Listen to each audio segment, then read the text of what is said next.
안녕하세요. 달빛 지혜입니다. 오늘은 옛날 옛적 이야기를 들려드릴까 합니다.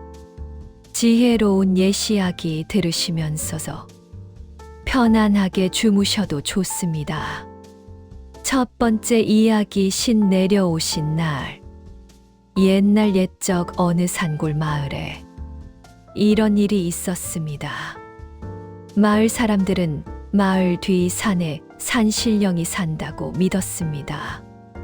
그래서 매년 봄과 가을에 제사를 지냈는데 제사 음식은 항상 마을에서 가장 부자인 지주가 준비했습니다. 지주의 이름은 박영감이었는데 이 사람은 제사 때만 되면 제일 좋은 음식을 차렸습니다.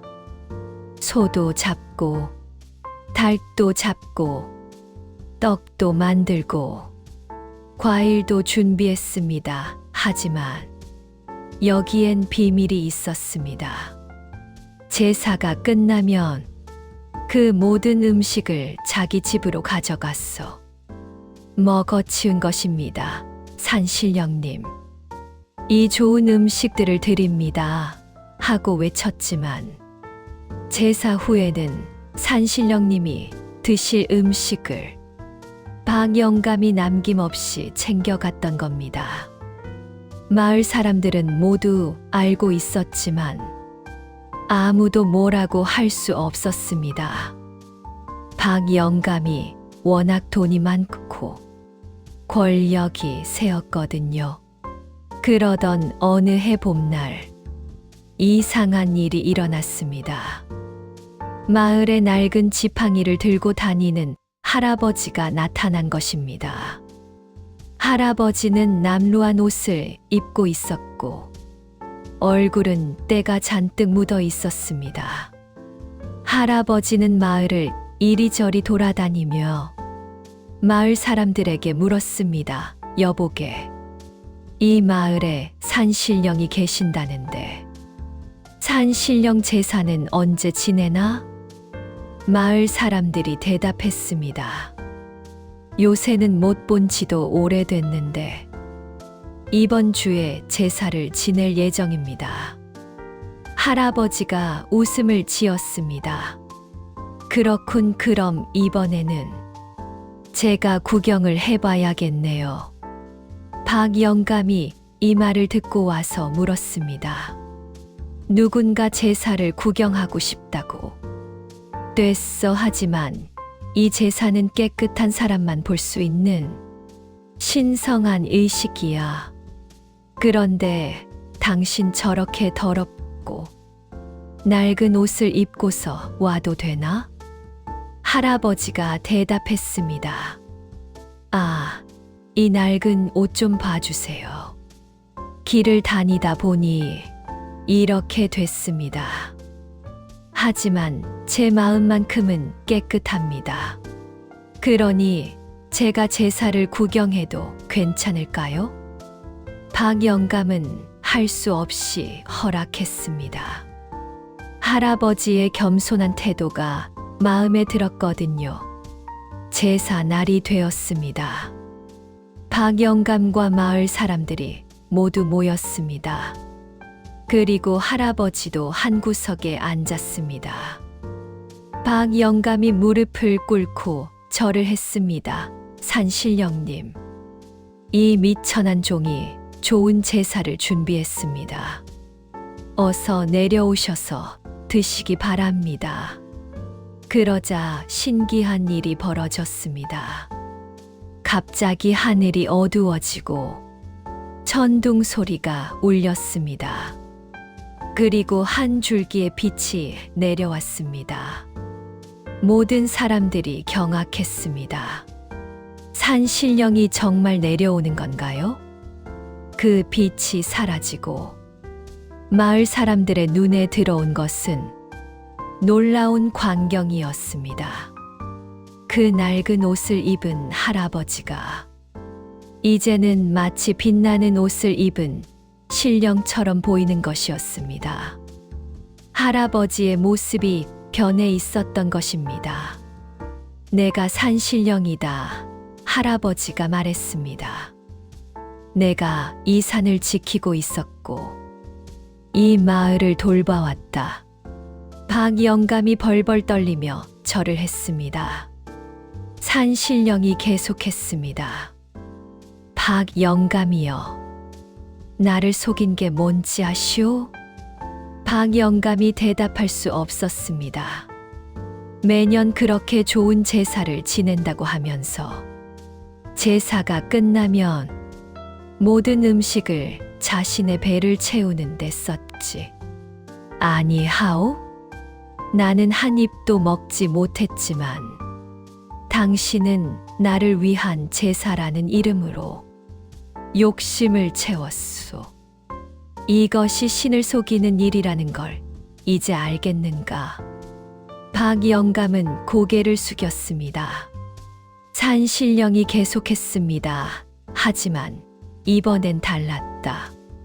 저 할아버지 보게.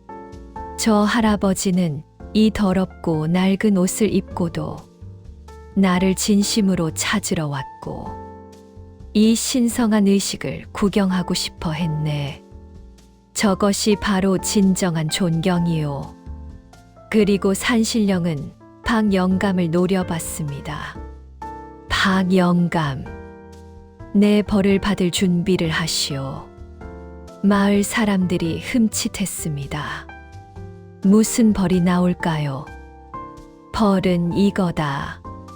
이제부터 당신은 매해 10번의 제사를 지내야 한다. 그리고 그 제사의 음식은 모두 마을의 가난한 사람들에게 나누어 주어야 한다.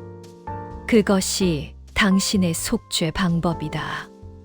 산신령은 말을 마쳤고 다시 한 줄기의 빛이 하늘로 솟아올랐습니다.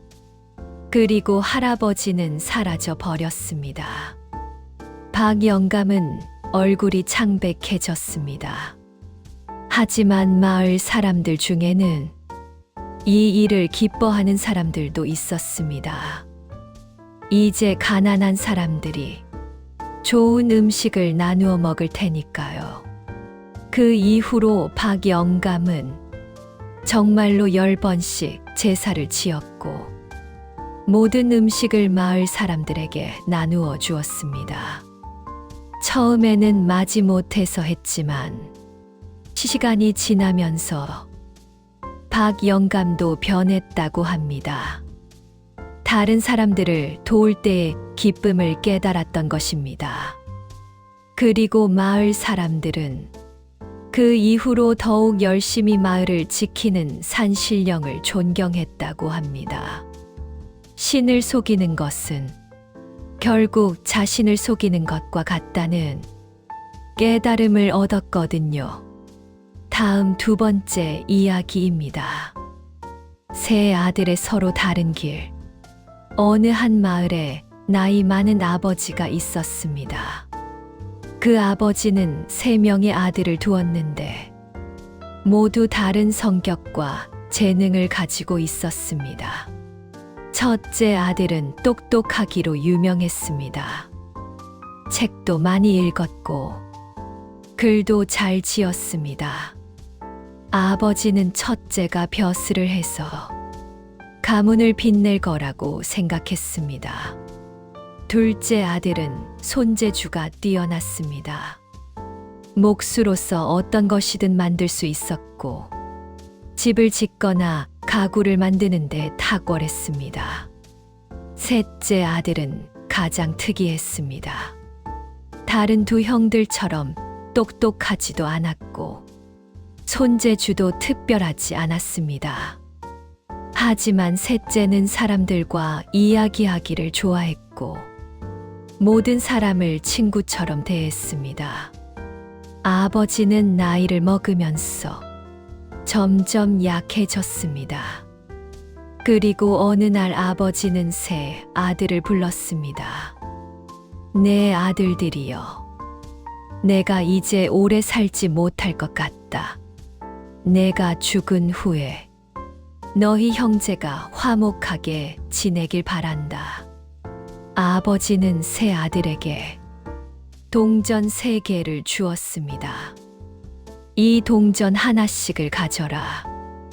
그리고 이 마을을 떠났어. 각자의 길을 가거라. 10년 뒤에 다시 만나자. 그때 누가 가장 잘했는지 보자. 첫째 아들은 동전 하나를 가지고 마을을 떠나서 큰 도시로 갔습니다. 그곳에서 그는 열심히 공부를 했어서 관리가 되었습니다. 10년 뒤에 첫째는 벼슬을 하는 양반이 되어 있었습니다. 둘째 아들은 동전 하나를 가지고 목재 장인에게 들어갔습니다. 그곳에서 열심히 일했어 자신의 목공소를 차렸습니다. 10년 뒤에 둘째는 큰 목공소의 주인이 되어 있었습니다. 셋째 아들은 동전 하나를 가지고 마을을 돌아다녔습니다. 그는 사람들과 이야기를 나누고 필요한 사람들을 도왔습니다. 누군가 물을 길어야 할 때는 도와주었고, 누군가 짐을 옮길 때도 도와주었습니다. 동전은 그러던 중에 떨어져 버렸습니다. 10년이 지났습니다. 세 형제는 다시 마을에 모였습니다. 첫째가 먼저 말했습니다. 나는 이제 관리가 되었다. 아버지의 유산을 이루지 못했지만 나름 성공했다고 본다. 둘째가 말했습니다. 나는 목공소를 차렸고 이제 제법 잘 산다. 내 동전이 100배가 되었다. 마을 사람들이 감탄했습니다. 와, 정말 대단하네. 그때 셋째가 조용히 웃음을 지었습니다. 첫째가 물었습니다. 넷째, 넌 뭐 웃어? 넌 동전도 잃어버리고 별로 한 것도 없으면서. 셋째가 대답했습니다. 그건 말이야. 형들, 내가 지난 10년을 보내면서 깨달은 게 있어. 나는 동전을 잃어버렸지만 그동안 수백 명의 친구를 얻었다. 마을의 모든 사람이 나를 알고 나를 좋아해. 누군가 물이 필요하면 나를 찾고, 누군가 위로가 필요하면 나를 찾아. 이게 내가 벌어들인 재산이야. 첫째와 둘째가 생각에 잠겼습니다. 그때 마을에 노인들이 나타났습니다. 셋째 아들이여, 우리가 왔습니다. 우리가 이 아이를 어떻게 생각하는지 당신한테 말해주려고 와봤습니다. 노인들이 계속했습니다. 이 아이는 10년 동안 우리를 도와주었습니다. 내 집을 짓는데도 도와주었고, 내 가족이 아플 때도 도와주었습니다. 이 아이처럼 고마운 사람은 없습니다. 첫째 아들이 벼슬을 하고 있지만 마을 사람들은 그를 잘 알지 못했습니다. 둘째 아들이 목공소를 차렸지만 그것도 마을 사람들과는 크게 상관없었습니다. 하지만 셋째 아들은 마을 사람들의 마음에 깊이 자리 잡고 있었습니다. 아버지는 하늘에서 이 모든 것을 보고 있었을 것입니다. 그리고 미소를 지었을 것입니다. 첫째와 둘째는 비로소 깨달았습니다. 성공이 반드시 돈과 벼슬만을 의미하는 것이 아니라는 것을 말입니다. 그 이후로 세 형제는 더욱 가까워졌다고 합니다. 첫째는 자신의 벼슬을 이용해서 마을을 돕기 시작했고, 둘째는 자신의 목공소에서 만드는 것들을 필요한 사람들에게 나누어 주기 시작했습니다.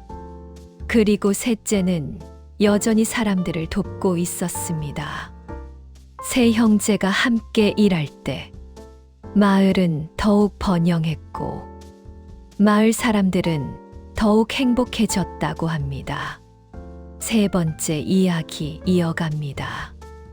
세 며느리의 시험. 옛날에 한 부자 양반이 살고 있었습니다.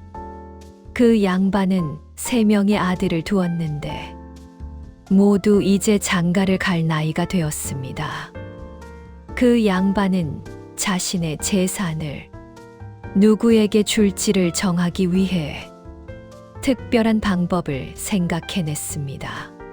세 아들의 며느리 중에서 가장 현명한 사람이 가장 큰 재산을 받게 하기로 한 것입니다.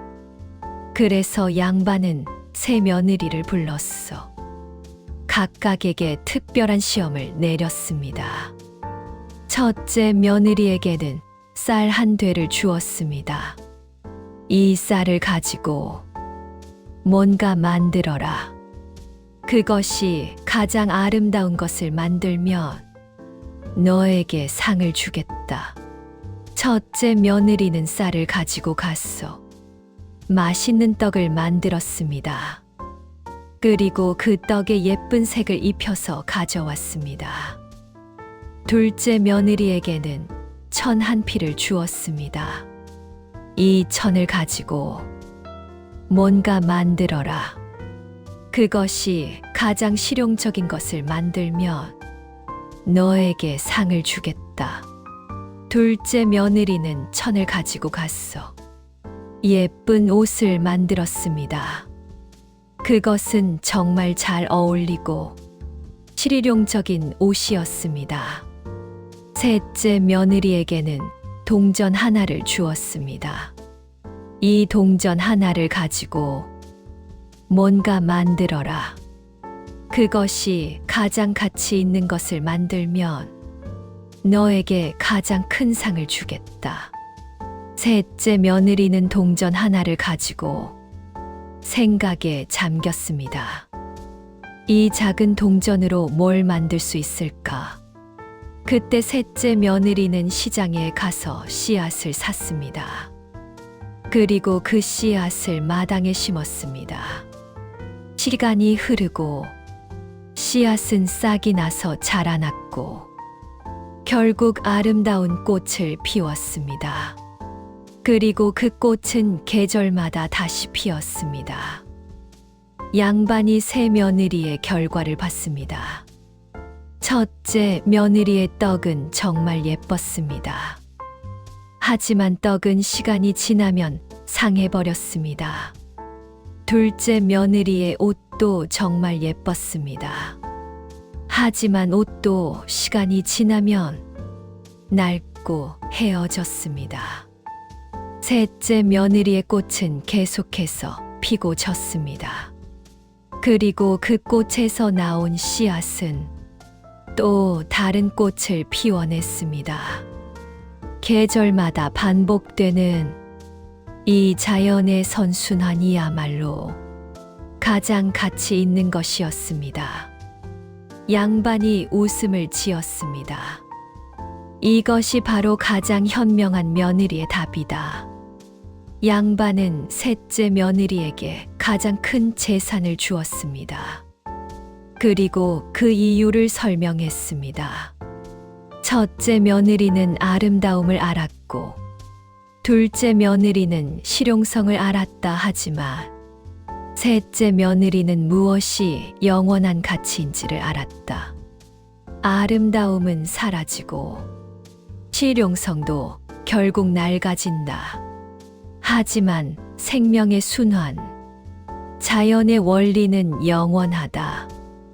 이것이 바로 참된 현명함이다. 셋째 며느리는 그 재산을 잘 관리했고 마을의 가장 아름다운 정원을 만들었습니다. 그 정원은 계절마다 다양한 꽃으로 가득했고 마을 사람들이 모두 그곳에 모여들었다고 합니다. 다음 네 번째 이야기 이어집니다. 거짓말과 참말. 어느 산골 마을에 한 영리한 소년이 살고 있었습니다. 그 소년의 이름은 차돌이었는데 그는 거짓말을 아주 잘했습니다. 거짓말도 솜씨다 라고 자랑할 정도로 차돌이는 누구도 그의 거짓말을 들킬 수 없었습니다. 그러던 어느 날 마을에 나이 많은 도사가 나타났습니다. 도사는 마을 사람들에게 말했습니다. 나는 거짓과 참을 구분할 수 있는 신기한 능력이 있다. 만약 누가 내 앞에서 거짓말을 하면 그 사람의 코가 길어진다. 마을 사람들은 이 말을 믿었습니다. 정말로 신기한 능력이 있는 것처럼 보였거든요. 차돌이는 이 말을 듣고 자신감에 가득 찼습니다. 내 거짓말이 들릴 리가 없지. 나한테 도사도 이기지 못해. 그래서 차돌이는 도사를 찾아갔습니다. 도사님, 혹시 제 말이 참인지 거짓인지 알아낼 수 있을까요? 도사가 웃음을 지었습니다. 물론이지. 소년 뭔가 말해보거라. 차돌이가 말했습니다. 제 아버지는 이 마을에서 가장 큰 집을 지었습니다. 도사가 차돌이의 코를 봤습니다. 코는 길어지지 않았습니다. 도사가 말했습니다. 이건 참인 것 같네. 차돌이가 속으로 웃음을 참으며 말했습니다. 다음은 제가 지난 밤에 별을 따왔습니다. 도사가 다시 봤습니다. 이번엔 차돌이의 코가 길어졌습니다. 도사가 말했습니다. 이건 거짓이군. 별을 따올 수는 없지. 마을 사람들이 감탄했습니다. 정말 신기해. 도사님의 능력은 정말 대단하다. 차돌이는 놀랐습니다. 내 코가 길어졌다고? 그럼 저 도사가 정말 능력이 있는 건가? 하지만 차돌이는 포기하지 않았습니다. 그는 더 교활한 거짓말을 준비했습니다. 차돌이가 도사에게 말했습니다. 도사님, 저는 이 마을의 모든 사람들의 마음을 알 수 있습니다. 그래서 저는 도사님의 진짜 정체를 압니다. 도사가 호기심 있게 물었습니다. 그래? 그럼 내 정체가 뭔데? 차돌이가 대답했습니다. 도사님은 사실 도사가 아니라 거짓말로 마을 사람들을 속이는 사기꾼입니다. 순간 마을 사람들의 얼굴이 변했습니다. 만약 차돌이의 코가 이번엔 길어지지 않으면 그것은 차돌이 말이 참이라는 뜻이 되는 것입니다. 도사는 당황했습니다. 하지만 도사는 영리한 사람이었습니다. 좋아, 소년. 그렇다면 너를 위해 마지막 시험을 해주겠다. 이것을 풀면 내가 진짜 도사이고 이것을 못 풀면 내가 사기꾼이다. 도사가 한 상자를 꺼냈습니다. 이 상자 안에 뭐가 들어있을까? 정확히 맞춰보거라. 차돌이는 상자를 봤습니다. 하지만 상자가 닫혀 있었으므로 안에 뭐가 있는지 알 수 없었습니다. 차돌이는 생각했습니다. 만약 내가 이것을 안다고 거짓말을 하면 내 코가 길어질 거야. 그럼 마을 사람들이 날 거짓말쟁이라고 생각할 거고, 만약 내가 모른다고 참말을 하면 내가 거짓말쟁이인 게 드러났어. 마을에서 쫓겨날 거야. 차돌이는 그제야 깨달았습니다. 자신의 뛰어난 거짓말 능력도 또 이 상황에서는 소용이 없다는 것을 말입니다. 도사님, 저는 이 상자 안에 뭐가 들어있는지 모르겠습니다. 차돌이가 고백했습니다. 도사가 웃음을 지었습니다. 좋아. 그것이 바로 진실을 말하는 첫 번째 단계다. 자신이 모르는 것을 안다고 거짓말하지 않는 것 말이야. 도사가 상자를 열었습니다. 상자 안에는 아무것도 들어있지 않았습니다. 하지만 상자의 바닥에는 이렇게 쓰여 있었습니다. 거짓말도 솜씨지만 참말하는 용기가 더 큰 솜씨다. 마을 사람들이 감탄했습니다. 그리고 차돌이는 그 말을 깊이 생각했습니다. 차돌이는 그날부터 거짓말을 하지 않기로 결심했습니다.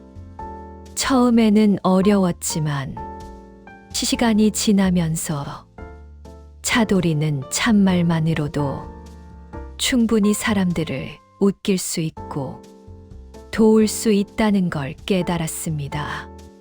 나중에 차돌이는 마을에 존경받는 사람이 되었고 그의 현명한 조언은 많은 사람들을 도왔다고 합니다. 5번째 이야기 이어집니다. 콩 심은 데 콩 나고 팥 심은 데 팥 난다. 어느 마을에 욕심쟁이 농부가 살고 있었습니다.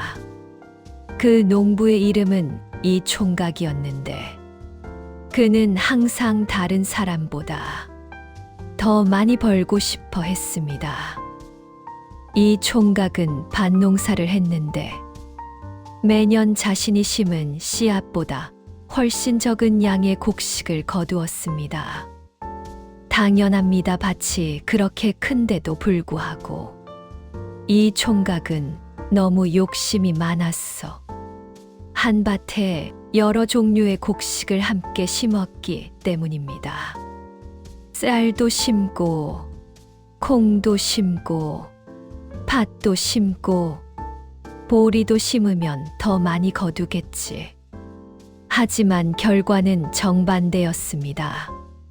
모든 곡식이 함께 자라면서 서로 영양분을 두고 싸워서 결국 모든 곡식이 제대로 자라지 못했던 것입니다. 그렇게 해마다 가난해지던 이 총각은 어느 날 이웃 마을의 부자 농부를 만나게 되었습니다. 어라, 이 총각이여, 너는 왜 자꾸 가난해지나? 이 총각이 대답했습니다. 형님, 저는 더 많이 벌기 위해 한 밭에 여러 종류의 곡식을 심습니다. 근데 이상하게 자꾸 못 거두네요. 그 부자 농부가 웃음을 지었습니다. 그게 문제지. 나한테 따라와 봐. 내 밭을 한번 봐. 이 총각을 따라간 부자 농부의 밭은 깔끔했습니다. 한 밭에는 쌀만 심어져 있고 다른 밭에는 콩만 심어져 있고 또 다른 밭에는 팥만 심어져 있었습니다. 왜 한 밭에 하나씩만 심나요? 이 총각이 물었습니다. 부자 농부가 대답했습니다. 그래야 각 곡식이 제대로 자란단 말이야. 너는 욕심이 많았어. 한 밭에 모든 걸 넣으려고 하지만 자연의 법칙은 그렇지 않아. 하나의 것에 집중할 때 그것이 가장 잘 자란다고. 이 총각이 깨달은 표정을 했습니다. 부자 농부가 계속했습니다. 그리고 나는 내 욕심을 조절했어. 한 해에 모든 곡식을 심지 않고 해마다 다른 곡식을 심었거든. 그래야 땅도 쉬고 나도 다양한 경험을 할 수 있지. 이 총각은 그날부터 변했습니다. 그는 욕심을 조절했고 한 밭에는 쌀만 심었습니다. 그 해의 수확량은 이전보다 훨씬 많았습니다. 다음 해에는 이 총각이 콩을 심었습니다. 그리고 그 콩도 잘 자라났습니다. 아, 이제 알겠다. 콩 심은 데 콩이 나고 팥 심은 데 팥이 나는 거구나. 마을 사람들도 이 총각의 변화를 보고 그의 방법을 따라했습니다. 시간이 지나면서 마을 전체의 수확량이 늘어났습니다. 이 총각은 나중에 그 부자 농부 다음으로 부자가 되었다고 합니다. 그리고 가장 중요한 것은 이 총각이 더 이상 욕심을 부리지 않았다는 것입니다. 왜냐하면 그는 이미 충분히 있었고 충분히 행복했거든요. 마을의 할머니들은 이후로 항상 말했습니다. 콩 심은 데 콩 나고 팥 심은 데 팥 난다고 욕심 많으면 모두 잃는다고. 6번째 이야기 이어집니다. 뱀 그림 그리기 내기. 어느 한양의 유명한 그림쟁이들이 많이 살고 있었습니다. 그들은 항상 자신이 가장 잘 그린다고 자랑했습니다. 그러던 어느 날, 한 부자가 크기만 해도 대단한 그림 내기를 제안했습니다. 여러분, 나는 이 상금을 드리겠습니다. 조건은 단 하나입니다. 가장 먼저 뱀 그림을 완성하는 사람에게 줄 테니까요. 그림쟁이들의 눈이 반짝였습니다. 돈이 많았거든요. 그러자 가장 유명한 그림쟁이가 말했습니다. 나는 가장 빨리 끝낼 테니까 걱정 마세요. 그 그림쟁이는 빠르게 뱀을 그려나갔습니다. 머리도 그렸고 몸통도 그렸고 꼬리도 그렸습니다. 완성. 나를 봐봐. 나보다 빨리 끝낼 수 있는 사람이 있겠어. 하지만 문제가 생겼습니다. 다른 그림쟁이가 말했습니다. 이 그림도 괜찮네요. 하지만 뱀이 뭔가 부족한데요. 유명한 그림쟁이가 화냈습니다. 부족하다니? 뱀이 다 그려져 있잖아. 그러자 또 다른 그림쟁이가 말했습니다. 아, 맞다. 뱀의 발이 없네요. 그 말을 들으면서 모두가 웃음을 터뜨렸습니다. 뱀에게는 원래 발이 없었거든요. 그 유명한 그림쟁이는 실수를 하고 만 것입니다. 뱀을 잘 그렸지만 필요 없는 발을 그려버린 거였습니다. 그러자 한 젊은 그림쟁이가 조용히 일어섰습니다. 그 그림쟁이는 이미 뱀 그림을 완성하고 있었습니다. 그리고 그 그림은 가장 간단하면서도 가장 정확한 뱀 그림이었습니다. 부자가 물었습니다. 너는 어떻게 그렇게 빨리 끝냈나? 젊은 그림쟁이가 대답했습니다. 저는 최대한 간단하게 했습니다. 뱀에 필요한 것만 그렸거든요.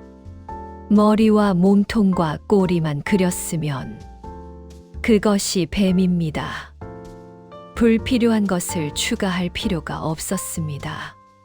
부자가 그 젊은 그림쟁이에게 상금을 주었습니다. 그날 이후로 그 마을의 그림쟁이들은 깨달았습니다.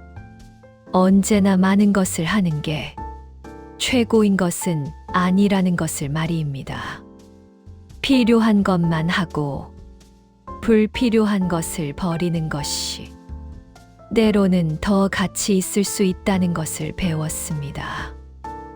유명했던 그림쟁이도 이 경험을 통해 달라졌습니다.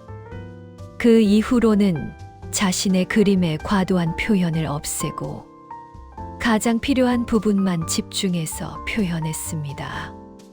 그러자 그의 그림은 이전보다 훨씬 높이 평가받게 되었다고 합니다. 자, 다음은 마지막 이야기 이어집니다. 호랑이 굴에서 벗어난 똑똑한 총각. 옛날 옛적에 산골 마을의 생김새는 못났지만 머리가 매우 좋은 총각이 살고 있었습니다.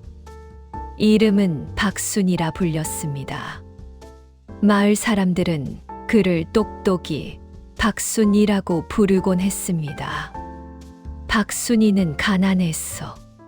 신발도 제대로 신지 못하고 옷도 해져 있었지만 그 머리 하나만큼은 지역에서 가장 영리했습니다. 마을 사람들이 어려운 문제를 가지고 오면 박순이가 풀어주곤 했고 관아의 아전들도 그를 찾아올 정도였습니다. 어느 날 박순이는 산에서 약초를 캐러 나갔다가 갑자기 큰 호랑이를 만나게 됩니다. 호랑이는 굶주린지 오래되었던지 두 눈이 빨갛게 충혈되어 있었습니다. 보통 사람이라면 공포에 소름이 돋았을 일이지만 박순이는 순간적으로 자신의 똑똑한 머리를 굴렸습니다. 호랑이 아저씨 안녕하세요. 박순이가 큰절을 했습니다. 호랑이는 당연히 인간이 자신 앞에서 절을 한다는 게 신기했습니다. 보통 인간들은 자기를 보면 비명을 지르고 달아나거나 무기를 들고 대항하지 않습니까? 너 뭐 하는 거야? 호랑이가 물었습니다. 박순이는 아무렇지도 않은 표정으로 대답했습니다. 호랑이 아저씨, 저는 이 산의 산신령님 심부름꾼입니다. 산신령님께서 저를 보내셨습니다. 호랑이의 표정이 좀 더 진지해졌습니다. 산신령이라는 존재는 호랑이도 함부로 대할 수 없는 존재였으니까요. 산신령이라고? 무슨 심부름인데? 박순이는 호랑이 쪽으로 한 걸음 더 다가갔습니다. 산신령님께서 호랑이 아저씨를 찾고 있었습니다. 사실 이 산의 모든 짐승과 나무, 풀까지도 산신령님의 통제 아래에 있거든요. 호랑이가 조금 불안해하는 기색을 보였습니다. 그래서 산신령님께서 호랑이 아저씨한테 3가지 시험을 내리시겠다고 하셨습니다. 만약 이 3가지를 모두 통과하면 호랑이 아저씨는 천하의 최고의 짐승이 되고 이 산의 왕으로 삼아주시겠다고 하셨어요. 호랑이의 눈이 반짝였습니다. 왕이라는 말에 그 욕심 많은 호랑이의 마음이 홀딱 사로잡혔습니다. 박순이는 계속했습니다. 첫 번째 시험은 이겁니다. 호랑이 아저씨가 이 산에 있는 동물 중에서 가장 센 놈이라고 생각하세요? 호랑이가 당연하다는 듯이 대답했습니다. 당연하지. 내가 이 산의 모든 짐승을 때릴 수 있어. 사자도 곰도 늑대도 내가 이겨 정말요?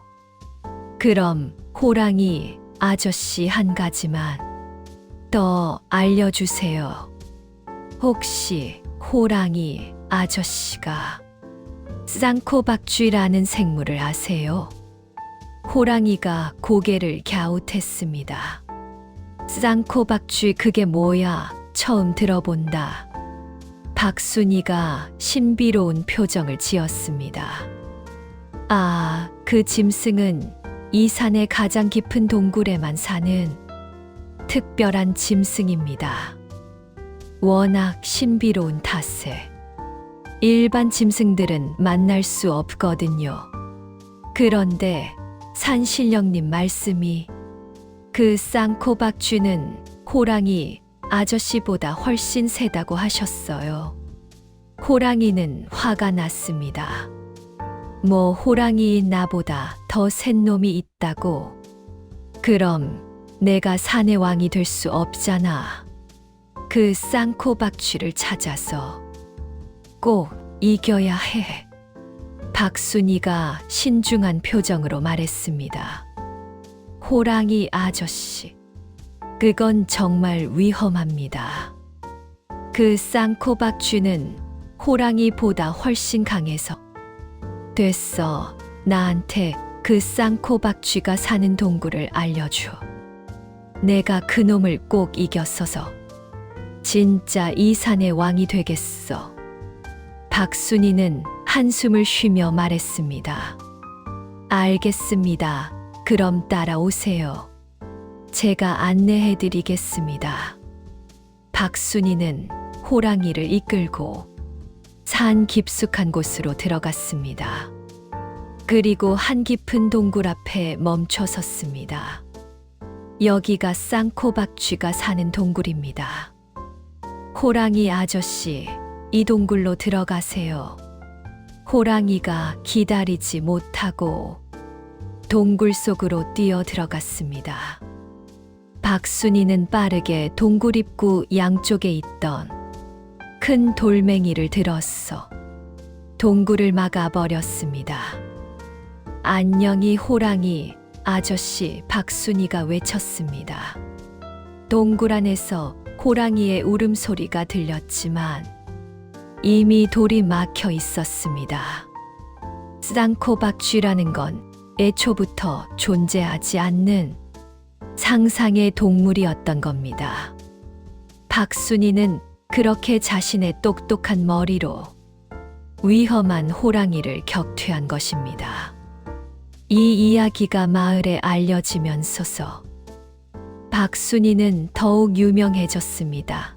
관아에서도 박순이를 벼슬아치로 삼고 싶어 했고, 마침내 박순이는 그 머리를 인정받아 부자가 되었다고 합니다. 들려드린 각 이야기는 우리의 삶 속에서 참된 지혜를 가르쳐 줍니다. 산신령이 우리에게 가르쳐 주듯이 진심이 최고입니다. 새아들의 이야기처럼 성공은 다양한 형태를 가질 수 있습니다. 그리고 콩 심은 데 콩이 나듯이 우리가 뿌린 대로 거둔 게 된다는 것을 기억해야 합니다. 이 모든 이야기들이 여러분의 마음에 오래 남기를 바랍니다.